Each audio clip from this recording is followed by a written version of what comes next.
هو الإله. موضوع الدرس في مناقب سيدنا عثمان رضي الله تعالى عنه في الوعظ والإرشاد. الحمد لله الحمد لله وكفى والصلاة والسلام على خاتم الأنبياء سيدنا وحبيبنا محمد المصطفى وعلى آله المجتبى وأصحابه النجبى.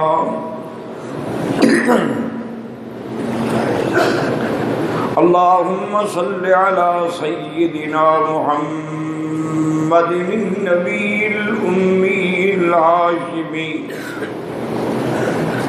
وعلى آله وأصحابه نجوم الهدى. أما بعد فقد قال الله تبارك وتعالى في القرآن المجيد والفرقان الحميد. أعوذ بالله من الشيطان الرجيم. بسم الله الرحمن الرحيم. لقد رضي الله عن المؤمنين إذ يبايعونك تحت الشجرة فعلم ما في قلوبهم وأنزل السكينة عليهم وأثابهم فتحا قريبا. قال النبي صلى الله عليه وسلم: عليكم سنتي وسنة الخلفاء الراشدين المهديين تمسكوا بها وعضوا عليها بالنواجذ. إياكم ومحدثات الأمور كل محدثة بدعة وكل بدعة ضلالة أو كما قال النبي صلى الله عليه وسلم: صدق الله العلي العظيم وصدق رسوله النبي الكريم ونحن على ذلك لمن الشاهدين ومن الشاكرين والحمد لله رب العالمين. رب اشرح لي صدري ويسر لي أمري واحلل عقدة من لساني يفقهوا قولي. رب زدني علما. سبحانك لا علم لنا إلا ما علمتنا إنك أنت العليم الحكيم. برادران اسلام، واجب الاحترام بزرگوں، دوستوں، بھائیوں، عزیز نوجوانوں، اللہ تبارک و تعالیٰ کے کلام مقدس و مبارک میں سے چند آیات مبارکہ اور آقا انعامدار حبیب کبریا سیدنا محمد مصطفیٰ صلی اللہ علیہ وعلی آلہ واصحابہ وسلم تسلیما کثیرا کثیرا کہ فرامین مبارکہ میں سے ایک حدیث تلاوت کی ہے. دعا فرمائیں کہ اللہ تعالیٰ اس عاجز کو مالا حلصیت عافیت کاملہ عاجلہ دائمہ اور حق بات بیان کرنے کی توفیق عطا فرمائیں. آپ کو حق سننے سمجھنے کی، ہم سب کو حق پر چلنے کی توفیق عطا فرمائیں. تمام آنے والوں کے حج، عبادات، زیارات، صدقات، خیرات اپنی رحمت سے منظور و مقبول فرمائیں.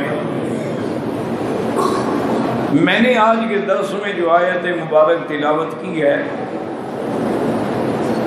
اس کا تعلق بھی خلیفہ راشد ثالث الخلفاء داماد محمد مصطفیٰ صلی اللہ علیہ وسلم سیدنا عثمان رضی اللہ عنہ سے ہے۔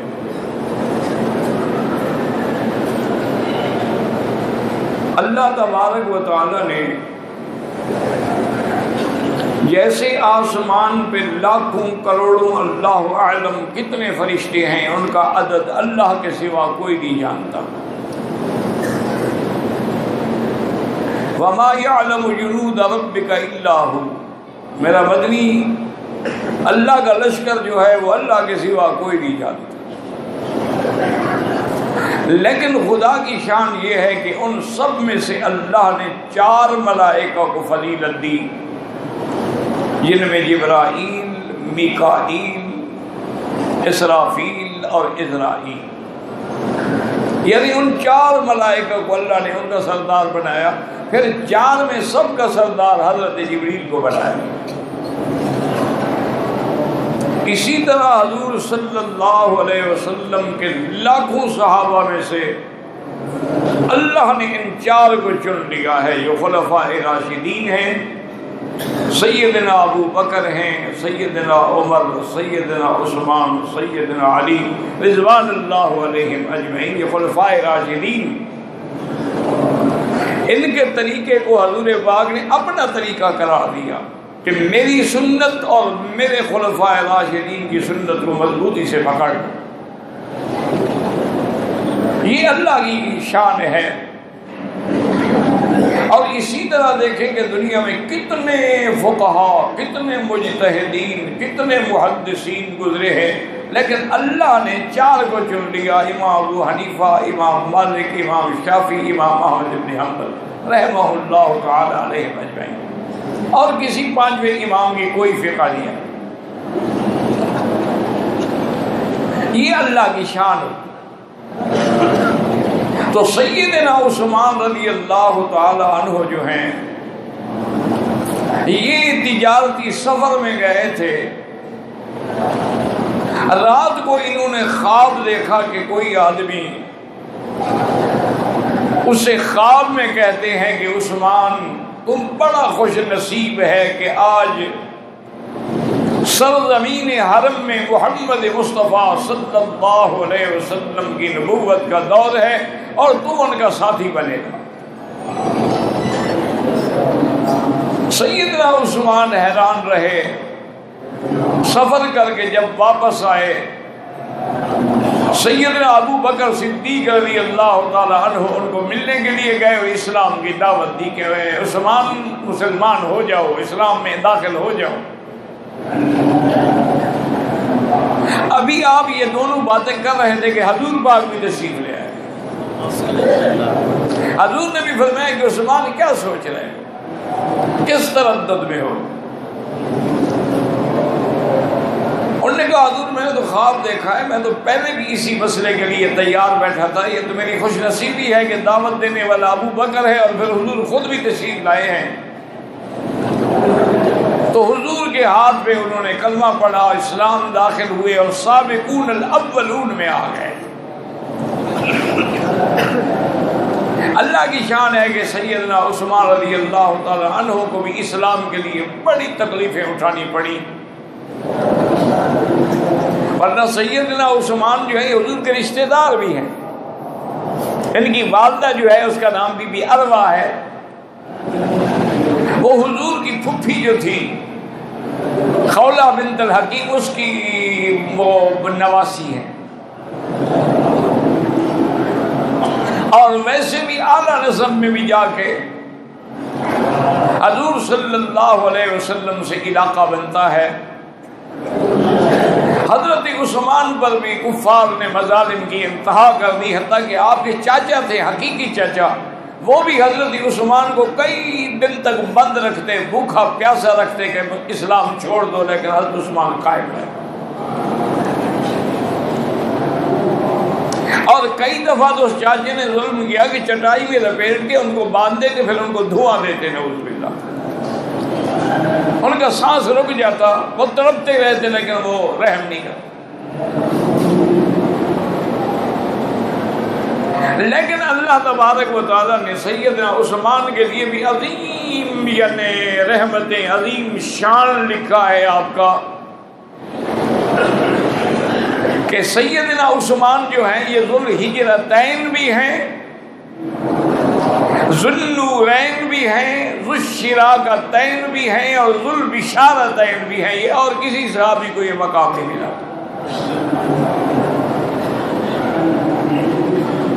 حضور صلی اللہ علیہ وسلم کی بیٹیاں رقیہ اور ام کلثوم جو ہے یہ ابو لہب کے بیٹے عتبہ کی ساتھ نکاح ہوا تھا. اس زمانے میں کفار سے نکاح ہونا جائز تھا. حضور صلی اللہ علیہ وسلم کا جب نکاح ہوا ہے بی بی خدیجہ سے تو ابھی آپ کو نبوت بھی نہیں ملی تھی، آپ کی عمر 25 سال تھی.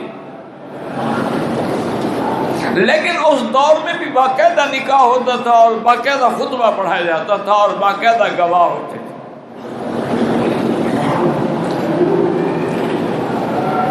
تو حضور صلی اللہ علیہ وسلم نے اپنی بیٹی رقیہ کا نکاح جو ہے حضرت عثمان سے کر دیا. جب مظالم کی انتہا ہو گئی تو حضرت عثمان نے بھی 12 ساتھی اور جا رہے تھے ان کے ساتھ حبشہ کی طرف ہجرت کی کہ حبشہ کا بادشاہ جو ہے وہ بڑا عدل والا تھا، کسی پر ظلم نہیں کرتا. اور بی بی رقیہ بھی آپ کے ساتھ تھی.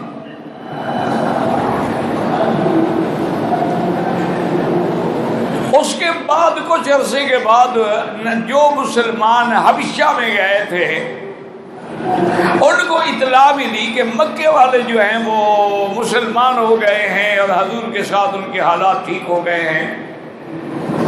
اصل وہ خبر غلط تھی. وہ تو حضور سورۃ النجم پڑھ رہے تھے اور آپ نے جب سجدہ کیا تو کفار بھی سجدے میں گر گئے. شیطان نے ان کے دماغوں میں بات ڈالی تھی اور ایک فرضی آیت بنا کر ان کے دماغوں میں پہنچائی. حضور کی زبان پہ نعوذ باللہ و قرآن کے خلاف جو آیت ہے وہ کبھی نہیں آئی. حضور معصوم ہیں، حضور کی زبان پہ شیطان کا تسلط نہیں ہو سکتا ہے. اب وہ صحابہ پھر حبشے سے واپس آئے. آگے آئے تو آگے تو پھر وہی ظلم تھا، بلکہ اس سے بھی زیادہ مظالم بڑھ گئے تھے. تو حضرت عثمان رضی اللہ تعالی عنہ نے 100 آدمی کے ساتھ اور اپنی بیوی رقیہ کے ساتھ دوبارہ ہجرت کی. تو اس لیے یہ لقب آپ کو ملا کہ ذوالہجرتین، 2 دفعہ ہجرت کرنے والے. اور سیدنا عثمان رضی اللہ تعالی عنہ پھر مدینہ منورہ میں آ گئے. اللہ نے آپ کی تجارت میں برکت ڈالی. ایک دن حضور صلی اللہ علیہ وسلم بیٹھے ہیں اور فرما رہے ہیں کہ بھی کوئی آدمی اگر بئر روما جو ہے، بئر روما ایک کنواں تھا، یہودی اس کا مالک تھا، بالکل حرم کے قریب تھا اور مدینہ منورہ میں سب سے میٹھا اور ٹھنڈا پانی جو ہے اسی کنویں کا تھا. لیکن وہ یہودی بدبخت پینے کے لیے بھی پانی بیچتا تھا. حضور پاک نے فرمایا کہ کوئی ہے جو اس کنویں کو خرید کر کے مسلمانوں کے لیے وقف کر دے، میں اس کو جنت کی بشارت دیتا ہوں. حضرت عثمان رضی اللہ تعالی عنہ گئے، اس یہودی سے بات کی. بڑی مشکل سے وہ اس زمانے میں 20,000 درہم پہ راضی ہوا. حضرت عثمان نے اس کو 20,000 درہم دیے اور کنواں اپنے نام لکھایا اور سارے کاغذات لے کے حضور کی دربار میں حاضر ہوئے کہ یا رسول اللہ میں نے یہ مسلمانوں کے لیے وقف کر دیا. حضور نے فرمایا عثمان تجھے جنت کی بشارت. اب حضور کے زمانے میں بھی مسجد نبوی جو تھی وہ تنگ ہو گئی، مسلمان الحمدللہ بڑھ رہے تھے. حضور پاک نے فرمایا ساتھ ایک زمین پڑی تھی مسجد کے کہ اگر کوئی آدمی یہ زمین خرید کر کے مسجد کی توسیع کے لیے دے دے تو میں اس کو جنت کی بشارت دیتا ہوں. حضرت عثمان رضی اللہ تعالی عنہ نے زمین والوں سے بات کی، اور اس زمانے میں بھی 25,000 درہم میں آپ نے وہ زمین خریدی اور کاغذ لے کے حضور کی خدمت میں پیش کی، حضور میں نے وقف کر دی مسجد کے لیے۔ آپ نے فرمایا عثمان تیرے لیے جنت ہے۔ تو اس طرح ذل بشارت ہے، یعنی جب کنواں خرید کر کے وقف کیا تو جنت کی بشارت ملی، اور جب زمین لے کے وقف کی تو جنت کی بھی، ویسے تو آپ عشرہ مبشرہ میں تھے رضی اللہ تعالی عنہ وارضاہ، تو یہ مقام جو ہے یہ بھی سیدنا عثمان کو ملا۔ اتفاق کی شان یہ ہے کہ بی بی رقیہ حضور کی جو بیٹی تھی وہ بیمار تھی جس دن حضور پاک بدر گئے۔ حضور نے فرمایا کہ عثمان تمہاری بیوی بیمار ہے، تم اس کی خدمت کے لیے یہاں مدینے میں رک جاؤ، اللہ تبارک و تعالیٰ تمہیں بدر کے اجر کا بھی حصہ دیں گے۔ بی بی رقیہ بیچاری چیچک کی بیماری میں مبتلا ہوئی، اور جس دن حضور پاک بدر سے واپس آئے، فتح ہوئی، اسلام کو غلبہ ملا، جس دن واپس مدینے میں پہنچے اسی دن بی بی رقیہ فوت ہوئی۔ جنت البقیع میں ان کو دفن کیا گیا۔ ان کی وفات کے بعد حضرت عثمان بڑے غمگین تھے، بالکل بجھ کے رہ گئے۔ اتنا بڑا اعزاز محمد مصطفیٰ کی بیٹی جس کی بیوی ہو۔ حضور پاک نے حضرت عثمان کو بلایا اور فرمایا عثمان تم اداس ہو تو میری دوسری بیٹی جو ہے ام کلثوم ہے، اس کا بھی نکاح تمہارے ساتھ کرتا ہوں۔ تو ام کلثوم کا نکاح جو ہے حضور پاک نے سیدنا عثمان سے کر دیا، جس کی وجہ سے ذی النورین کہلائے۔ چونکہ بچیوں کو عام طور پہ ہمارے ملک میں بھی کہتے ہیں، اس وقت بھی نور عین کہتے تھے کہ آنکھوں کی ٹھنڈک ہے اور آنکھوں کا نور ہے، اس لیے حضور کی 2 بیٹیاں جس کے گھر میں آئی وہ ذی النورین کہلائے، تو ذو الہجرتین بھی کہلائے اور آپ جو ہیں وہ ذو النورین بھی کہلائے اور ذو البشارتین بھی کہلائے۔ سیدہ عائشہ صدیقہ رضی اللہ تعالی عنہا سے روایت ہے، وہ فرماتی ہے کہ حضور صلی اللہ علیہ وسلم میرے گھر میں ایسے ٹیک لگا کے لیٹے ہوئے تھے، اور آپ کی چادر مبارک جو ہے وہ پنڈلی مبارک سے یعنی آدھی پنڈلی سے بھی کچھ اونچی تھی، بے تکلفی سے لیٹے ہوئے تھے۔ حضرت ابو بکر آئے، اجازت مانگی، آپ نے اجازت دی لیکن اسی طرح لیٹے رہے۔ تھوڑی دیر گزری تو حضرت عمر آئے، انہوں نے اجازت مانگی، حضور نے اجازت دی، حضرت عمر آ گئے لیکن حضور اسی طرح لیٹے رہے۔ اس کے بعد دروازے پہ حضرت عثمان آئے رضی اللہ عنہ، انہوں نے اجازت مانگی، آپ نے اجازت دی لیکن اٹھ کے بیٹھ گئے اور اپنی چادر مبارک کو ٹھیک کیا اور حضرت عثمان کو بٹھایا، باتیں ہوتی رہیں۔ وہ سب جب چلے گئے، بی بی عائشہ فرماتی ہے کہ میں حیران ہو گئی کہ حضرت ابو بکر کے لیے بھی حضور نہیں اٹھے، حضرت عمر کے لیے بھی نہیں اٹھے، لیکن حضرت عثمان کے لیے اٹھ کے بیٹھ گئے۔ بیٹی تھی تو اس نے پوچھا کہ یا رسول اللہ لماذا؟ آپ نے فرمایا ان عثمان تستحیی منہ الملائکہ، میرے عثمان سے تو اللہ کے فرشتے بھی حیا کرتے ہیں، میں کیسے حیا رکھتا ہوں؟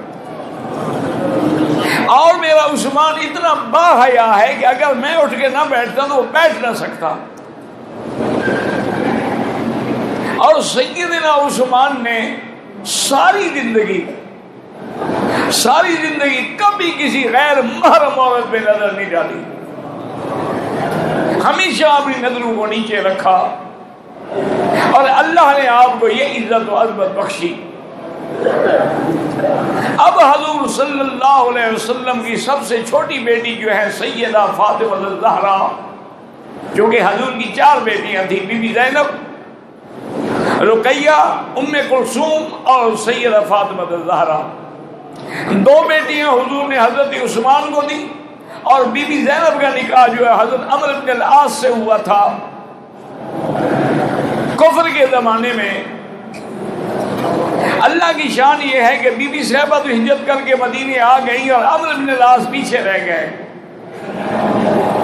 لیکن اللہ نے ان کو بھی اسلام نصیب کر دیا، اور جب وہ واپس آئے تو حضور نے دوبارہ نکاح نہیں کیا، اسی نکاح کو قائم رکھا اور بیوی ان کے حوالے کر دی۔ سیدہ فاطمہ الزہرا رضی اللہ تعالی عنہا کے لیے کئی رشتے حضور کی خدمت میں آئے، لیکن حضور کوئی جواب نہیں دیتے تھے، خاموش ہو جاتے تھے، انکار بھی نہیں فرماتے تھے لیکن اقرار بھی نہیں فرماتے تھے۔ آخر سیدنا علی رضی اللہ تعالی عنہ کو حضور نے خود بلایا اور فرمایا کہ علی میں تمہارا نکاح سیدہ فاطمہ الزہرا سے کرنا چاہتا ہوں، تمہارے پاس حق المہر دینے کے لیے کوئی چیز ہے؟ چونکہ یاد رکھو حق المہر جو ہے یہ عورت کا حق ہوتا ہے، یہ اس کے والدین یا اس کے کسی قریبی رشتہ دار کا حق نہیں ہوتا، جو لیتے ہیں وہ ظلم کرتے ہیں اور حرام کھاتے ہیں۔ حتیٰ کہ بعض فقہا تو یہ فرماتے ہیں کہ حق المہر جو ہے اس کے دینے سے پہلے خاوند کو بیوی سے ملنا بھی نہیں چاہیے۔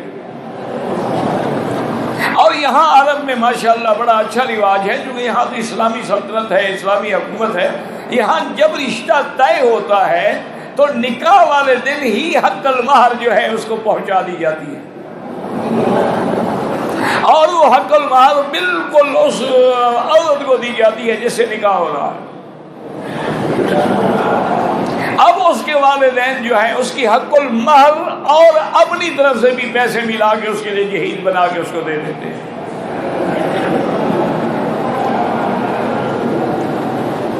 تو اب حضرت علی نے عرض کیا کہ یا رسول اللہ صلی اللہ علیہ وسلم، میرے پاس ایک گھوڑا ہے اور ایک زرہ ہے پہننے والی، اس کے علاوہ تو میرے پاس کوئی جائیداد نہیں ہے۔ حضور نے فرمایا گھوڑا تو خیر اپنے پاس رکھو، جہاد کے لیے کام آئے گا، ویسے بھی آدمی کو سواری کی طرح کہ زرہ جا کے بیچ دو، جتنے کی پیچھے بک جائے وہ حق المہر دے دو۔ حضرت علی رضی اللہ تعالی عنہ بازار میں گئے، کسی نے حضرت عثمان کو بھی یہ سارا قصہ بتا دیا تو حضرت عثمان بھی پیچھے چل پڑے۔ اس کی سب سے زیادہ بولی جو ہے وہ حضرت عثمان نے دی، 480 درہم میں وہ زرہ خریدی، اور 480 درہم حضرت علی کو دیے اور زرہ لے لی۔ جب حضرت علی چلنے لگے تو حضرت پیچھے آئے اور کندھے پہ ہاتھ رکھا اور کہا کہ علی سنو، تمہاری چونکہ شادی ہو رہی ہے تو یہ زرہ میری طرف سے تحفے میں قبول کر دو۔ تو یہ شرف جو تھا یعنی حضرت علی کی حق المہر دینے کا، یہ بھی حضرت عثمان کو ملا رضی اللہ تعالی عنہ وارضاہ۔ کئی دن کا حضور صلی اللہ علیہ وسلم کو فاقہ تھا۔ بی بی عائشہ فرماتی ہے شہرن ثم شہرن ثم شہرن، 3 مہینے گزر جاتے تھے، حضور کے گھروں میں آگ نہیں جلتی تھی، کچھ ہو تو پکائیں نا، کیا پکائیں؟ صحابہ نے پوچھا کہ بی بی پھر گزارا کیسے ہوتا تھا؟ فرمایا سوداوانے وما، 2 کھجور کے دانے اور اس کے بعد پانی پی لیا۔ اسی طرح بی بی عائشہ فرماتی ہے کہ ما شبع آل محمد صلی اللہ علیہ وسلم من تمر قط الا بعد فتح خیبر، حضور کی اولاد کو، حضور کے گھر والوں کو، حضور کی بیویوں کو پیٹ بھر کے کھجوریں بھی نصیب نہیں ہوئی، خیبر فتح ہوا تو کھجوریں ہیں۔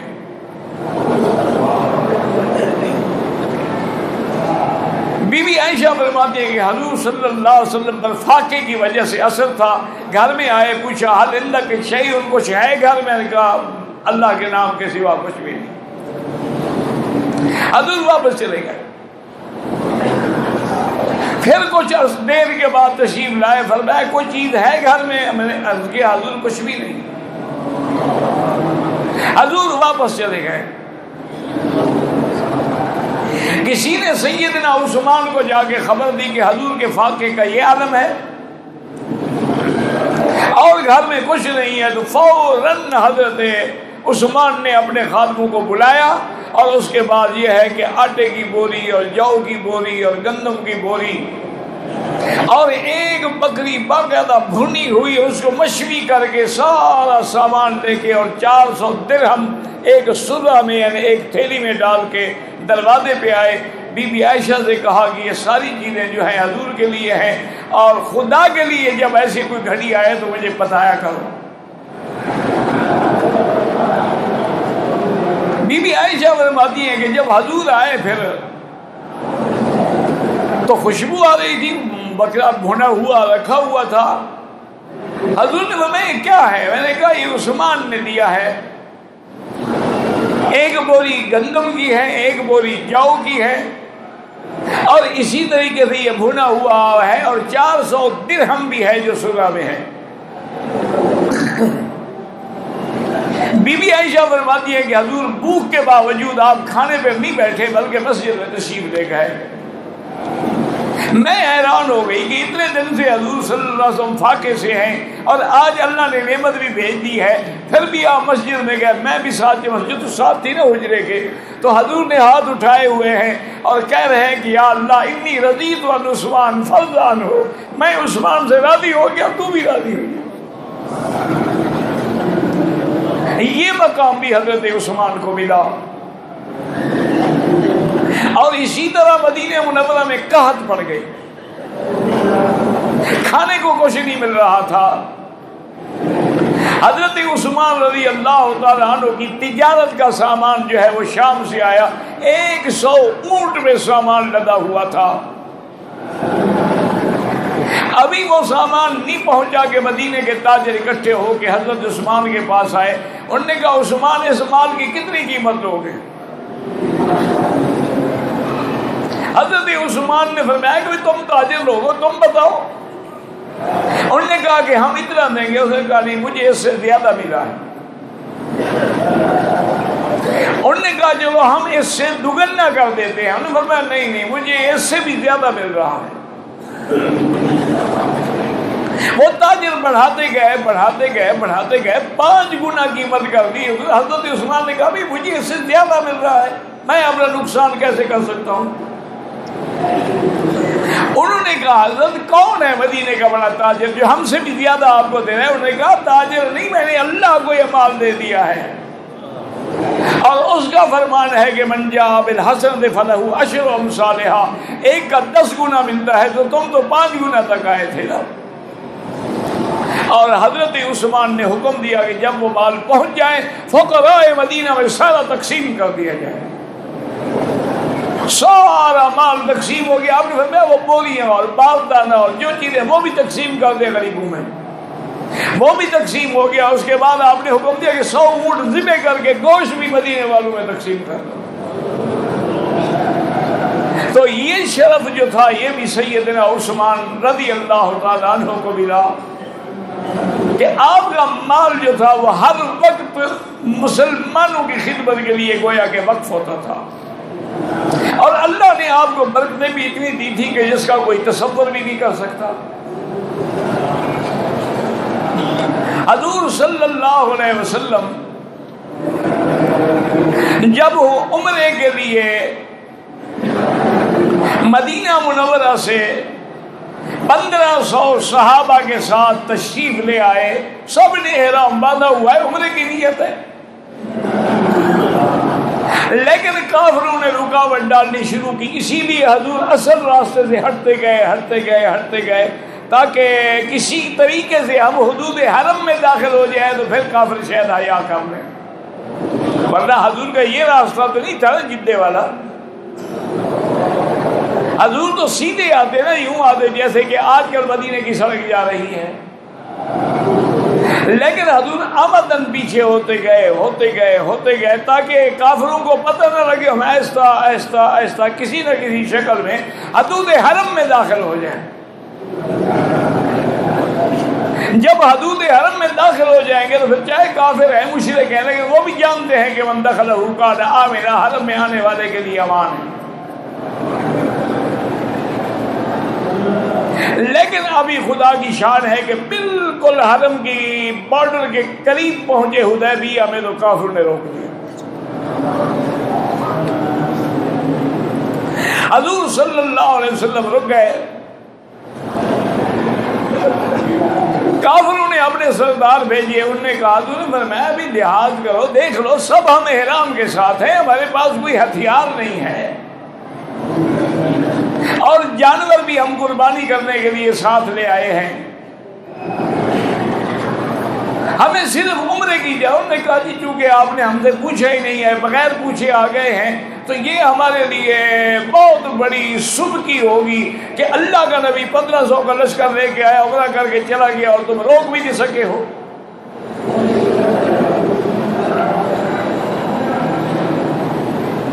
حضور نے بڑی کوشش کی لیکن مکے والے نہ مانے۔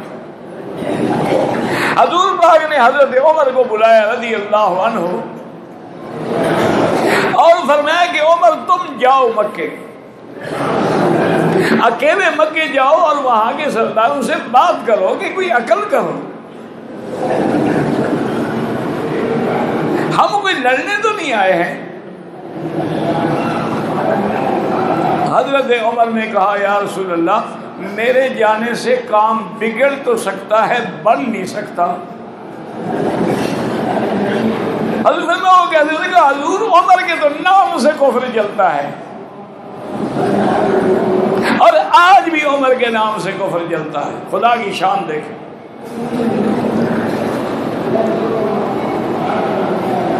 انہوں نے کہا ایک میں مشورہ دیتا ہوں کہ اگر آپ حضرت عثمان کو بھیجیں نا تو حضرت عثمان کے تمام سرداروں پہ احسان ہے، مکے کا کوئی گھر ایسا نہیں ہے جس میں احسان نہ ہو۔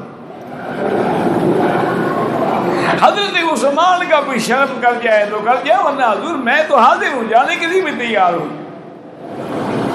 مجھے کوئی ڈر نہیں ہے کافروں سے۔ لیکن وہ میری بات نہیں مانیں گے، کچھ ضد اور بڑھ جائے گی۔ حضور نے حضرت عثمان کو بلایا تو حضرت عثمان نے کہا کہ حاضر میں جانے کے لیے تیار ہوں۔ حضرت عثمان جب مکے میں آئے تو سب نے استقبال کیا، حضرت عثمان کے احسان تھے، سب نے استقبال کیا۔ انہوں نے کہا عثمان بات سنو، یہ اللہ کا کعبہ بھی کھلا ہے، تیرا راستہ بھی کھلا ہے، تم پہلے اپنا عمرہ پورا کرو، طواف کرو، صفا مروا دوڑو، حلق کراؤ، پھر بیٹھ کے بات کرتے ہیں۔ اور نے کہا مکے والوں جب تک محمد مصطفیٰ عمرہ نہیں کرے گا عثمان نہیں کر سکتا عمرہ۔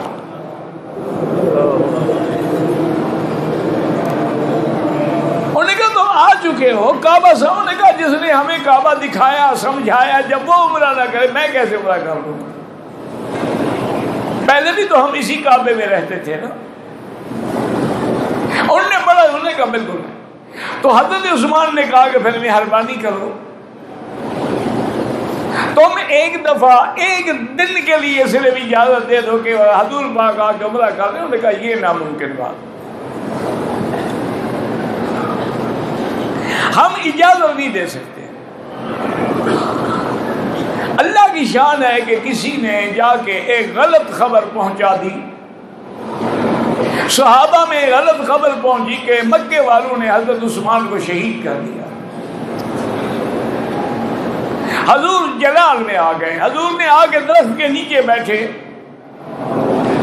اور حکم دیا سارے صحابہ کو کہ آ کے میرے ہاتھ میں بیعت کرو۔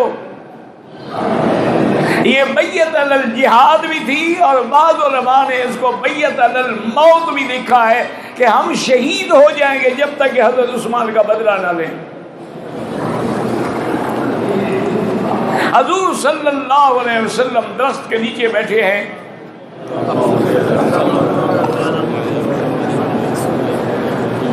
اور صحابہ بیعت کر رہے ہیں۔ وہ ایسا منظر تھا کہ اللہ نے جبریل اتارا، لقد رضی اللہ عن المؤمنین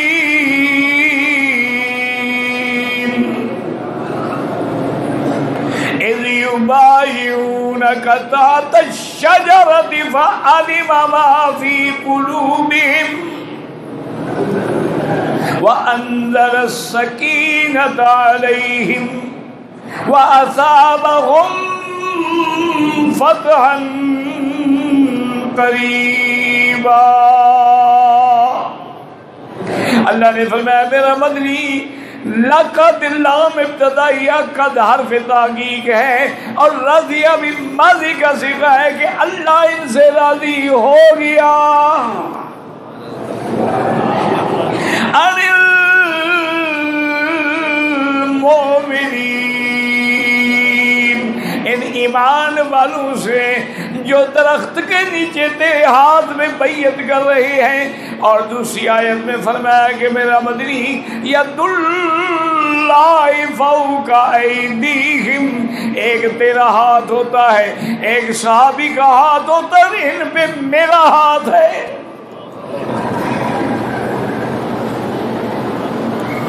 جب حضور نے یہ آیت مبارک اتری اور بیعت تحت شجرہ والوں کے شان کے بارے میں بشارت آئی، حضور پاک نے فرمایا صحابہ ہو سکتا ہے کہ میرا عثمان زندہ ہو، وہ خبر غلط ہو تو وہ اس بشارت سے محروم نہ ہو جائے، اس رضا سے محروم نہ ہو جائے، تم گواہ ہو جاؤ میں حضرت عثمان کی بیعت کرتا ہوں۔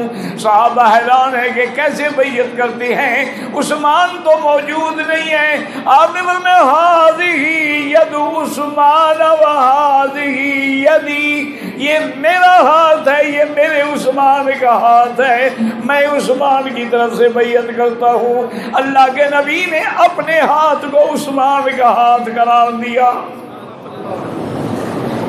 اللہ اکبر، اللہ اکبر۔ یہ مقام بھی حضرت عثمان رضی اللہ تعالیٰ عنہ کو ملا اور کسی کو نہیں ملا کہ حضور نے بیعت کی اور فرمایا کہ ہذہ یدی وہذا ید عثمان۔ وہ ایک الگ قصہ ہے، بیعت کا بڑا عظیم واقعہ ہے۔ حضور واپس تشریف لے گئے اور آپ نے عمرہ نہیں کیا، لیکن آپ نے دم احصار بھی ذبح کیا اور حلق بھی کرایا، پھر احرام کھولا۔ اس لیے مسئلہ ہے کہ اگر کوئی حاجی اپنے ملک سے احرام باندھے، فلائٹ کینسل ہو گئی یا کاغذات میں کوئی نقص آ گیا، وہ احرام نہیں کھول سکتا جب تک کہ اللہ کے حرم میں بکری ذبح ہو، پھر حلق کرائے، پھر احرام کھولے۔ یہ کوئی مذاق نہیں ہوتی کہ جب چاہا چادریں کھول دی، جب چاہا باندھ لی۔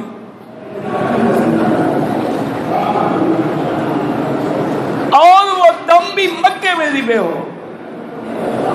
ہدیم بالغ الکعبہ فلیبلغ الہدی محلہ، یہ قرآن کا حکم ہے۔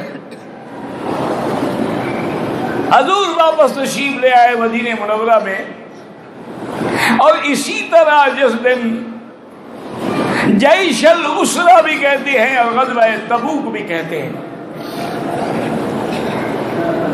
حضور صلی اللہ علیہ وسلم کو پتہ چلا کہ ہرقل روم نے تیاری کر لی ہے اور اپنی فوجوں کے ساتھ مدینے پہ چڑھائی کرنا چاہتا ہے۔ حضور نے تمام صحابہ کو بلایا اور فرمایا کہ میں یہ نہیں چاہتا کہ مدینے میں آگے دشمن لڑے، بلکہ ہم خود نکل کے آگے چلے جاتے ہیں، اس کا استقبال کرتے ہیں اور وہی لڑائی لڑیں گے۔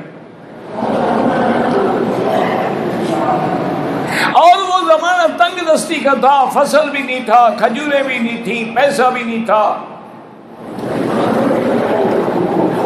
حضور پاک مسجد میں بیٹھے اعلان کیا کہ ہر آدمی اس غزوے کے لیے جتنا کچھ دے سکتا ہے وہ جمع کرائے۔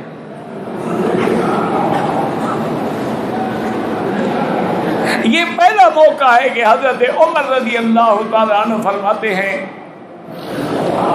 کہ میں نے آج یہ اندازہ لگایا کہ آج میں تمام صحابہ سے بھی نمبر لے جاؤں گا، ابو بکر سے بھی نمبر لے جاؤں گا، آج میرے پاس گھر میں بڑا مال ہے۔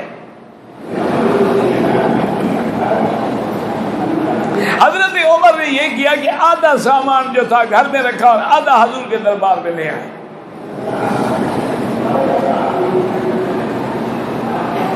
حضور سب سے پوچھ رہے ہیں تو حضرت عمر نے کہا حضور میں نے آدھا آدھا کر دیا ہے, آدھا گھر والوں کے لیے رکھا, آدھا میں چندے کے لیے لے آیا ہوں. تو یاد رکھو چندہ کرنا بھی سنت نبوی ہے, جہاد کے لیے, مسجد کے لیے, مدارس کے لیے.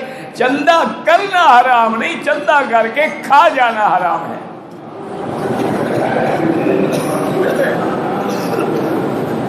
چندہ کرنا تو سنت ہے. اور یہ مدارس دینیہ جو ہے چلتے چلتے پہ ہیں, ان کو کون ہے, وہ کوئی سرکاری تو پیسہ ملتا نہیں, بلکہ علماء نے تو اپنے وصیت میں لکھا ہے کہ جتنے دینی مدارس ہیں ان میں سرکار کا پیسہ نہ لگائیں, اگر سرکار کا دیا ہوا پیسہ لگ گیا تو برکت ختم ہو جائے گی. کیونکہ سرکاری پیسے میں تو ہر قسم کا پیسہ ہوتا ہے, ٹیکس کا بھی پیسہ ہوتا ہے, سگریٹ پر ٹیکس کا بھی پیسہ ہوتا ہے, شراب پر ٹیکس کا بھی پیسہ ہوتا ہے. وہ تو الٹا وصیت کرتے تھے کہ سب پیسے لے لیں لیکن یہ بالکل نہ لیں. اور دوسرا یہ ہے کہ چندے کا اتنا احتیاط ہو کہ اگر زکوٰۃ ہے تو زکوٰۃ کے مصرف میں لگے, صدقات ہیں, عطایا ہیں, ہدیہ, ہر چیز واضح ہو. حضرت عمر نے کہا حضور بڑے خوش ہوئے. حضرت ابو بکر صدیق رضی اللہ تعالیٰ عنہ کی طرف دیکھا, فرمایا ابو بکر تم کیا لائے ہو؟ اس نے کہا حضور اپنے گھر میں اللہ کا نام چھوڑ آیا ہوں, جو کچھ پڑا تھا سب کو لے آیا. حضرت عمر نے کہا بخل لے ابی بکر, ابی بکر اللہ کی رحمت ہو تم پہ, آج بھی تم نمبر لے گئے, میں تو آدھا سامان لایا تھا نا. حضور نے فرمایا عثمان تم کیا دے رہے ہیں؟ عثمان کھڑے ہو, انہوں نے کہا یا رسول اللہ علیہ ثلاثمائۃ بعیر باکتابھا. انہوں نے کہا حضور میں 300 اونٹ دوں گا بما پالان, بما سامان کے. 300 اونٹ کو مذاق ہوتی ہے. حضور نے فرمایا کہ عثمان ضد اور بھی بڑھاؤ. انہوں نے کہا حضور میں 300 اونٹ اور دیتا ہوں. حضور نے فرمایا عثمان تمہیں اللہ نے بہت دیا ہے, تم اور بھی بڑھاؤ. انہوں نے کہا حضور میں 300 اونٹ اور دیتا ہوں. حضور نے فرمایا عثمان اس سے اور بھی بڑھاؤ. تو انہوں نے 4000 درہم جو ہیں یعنی 5 کلو سونے کے برابر ہوتے ہیں 4000 درہم, وہ بھی حضور کے سامنے ڈھیر کیے. حضور نے ان کو اپنی گود میں ایسے ڈالا ہے, صحابہ کہتے ہیں کہ حضور کا چہرہ مبارک ایسے کھل گیا جیسے 14ویں کا چاند کھل جاتا ہے, اور ان پیسوں کو یوں ہلا رہے ہیں اور فرما رہے ہیں کہ ما ضر عثمان ما عمل بعد اليوم, ما ضر عثمان ما عمل بعد اليوم, ما ضر عثمان ما عمل بعد اليوم. عثمان آج کے بعد تمہیں کوئی بھی نقصان نہیں ہوگا, کوئی بھی عمل کرو گے اللہ نے تیرے لیے جنت کا فیصلہ کر دیا. تو یہ مقام جو تھا یہ بھی حضرت عثمان کو ملا. اسی طرح سیدنا عثمان رضی اللہ تعالیٰ عنہ, اچھا اللہ کی شان دیکھیں, یہ اللہ کا نظام ہے. ایک دن حضور پاک آرام کرنے کے لیے ایک انصاری کے باغ میں تشریف لے گئے, اور باغ کی دیوار جو دروازہ تھا وہاں ایک صحابی کو کھڑا کیا کہ کسی کو نہ آنے دے جب تک میں اجازت نہ دوں. اور حضور جا کے اس کنویں پر بیٹھ گئے اور اپنی ٹانگیں مبارک بھی کنویں میں لٹکا لی. تھوڑی دیر گزری تو صحابی آیا, اس نے کہا حضور ابو بکر دروازے پہ کھڑے ہیں. اب میں فاستاذن ہو, کھول دو دروازہ ان کے لیے, وبشرہ بالجنہ, اور اس کو جنت کی مبارکباد بھی دے دو. یہ ایسے نہیں تھا, یہ اللہ کا ایک نظام تھا. تھوڑی دیر گزری تو حضرت عمر آ گئے. یعنی اللہ نے جو حضور کے بعد ترتیب رکھی تھی اسی ترتیب سے ہی آتے تھے. حضرت عمر کے بارے میں بھی حضور نے فرمایا کہ فاستاذن ہو، اجازت دے دو، بشر بالجنہ، اور جنت کی خوشخبری بھی دے دو۔ تھوڑی دیر گزری تو حضرت عثمان آ گئے۔ اچھا اللہ کی شان دیکھیں کہ حضور بیٹھے تھے نا کنویں پہ اپنی ٹانگیں مبارک لٹکا کے، ابو بکر بھی ساتھ بیٹھ گئے، انہوں نے بھی ٹانگیں لٹکا لی۔ وجہ کیا تھی؟ تاکہ حضور بے تکلفی محسوس کریں۔ اگر ہم بن ٹھن کے بیٹھیں گے تو پھر حضور کو بھی ہمارے لیے سیدھا ہو کے بیٹھنا پڑے گا۔ حضرت عمر ہے، انہوں نے بھی اسی طرح دوسری جانب بیٹھ کے اپنی ٹانگیں جو ہے کنویں میں لٹکا لی تاکہ حضور آرام سے بے تکلف ہو کے بیٹھے رہیں۔ حضرت عثمان آئے، اجازت مانگی، حضور نے صحابی سے کہا کہ دروازہ کھول دو، اجازت بھی دے دو، بشروا بالجنہ، جنت کی خوشخبری بھی دے دو، لیکن یہ بھی بتا دو کہ اللہ بلون تصیب، تم پر ایک مصیبت آئے گی بہت بڑی، اور لوگ تیرا قمیص اتارنے کی کوشش کریں گے لیکن قمیص نہیں اتارنا۔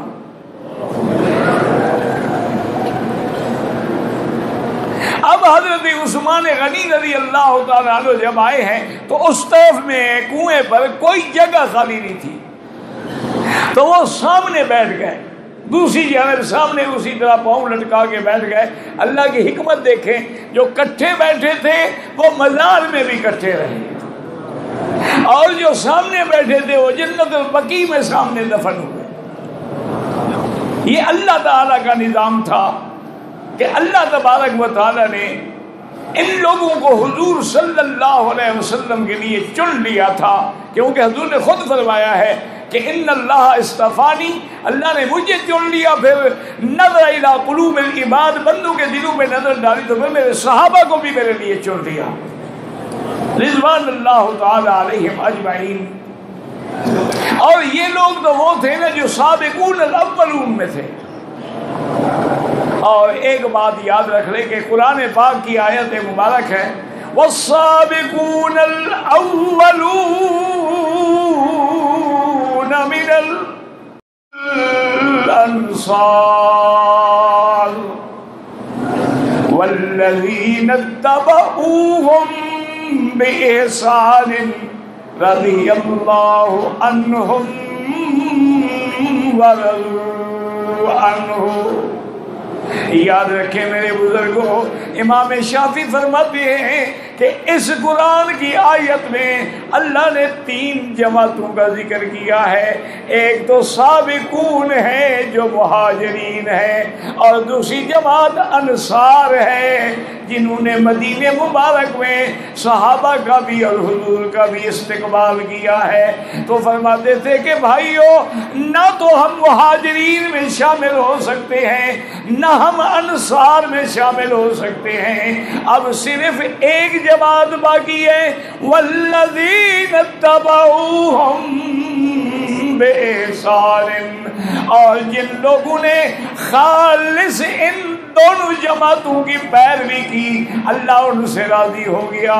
وہ فرماتے تھے تم ان میں شامل ہو جاؤ، اگر صحابہ کی اتباع نہیں کرو گے تو پھر جنت سے محروم ہو جاؤ گے، کیونکہ اب تو باقی ایک ہی جماعت ہے نا کہ جو ان کی پیروی کرے۔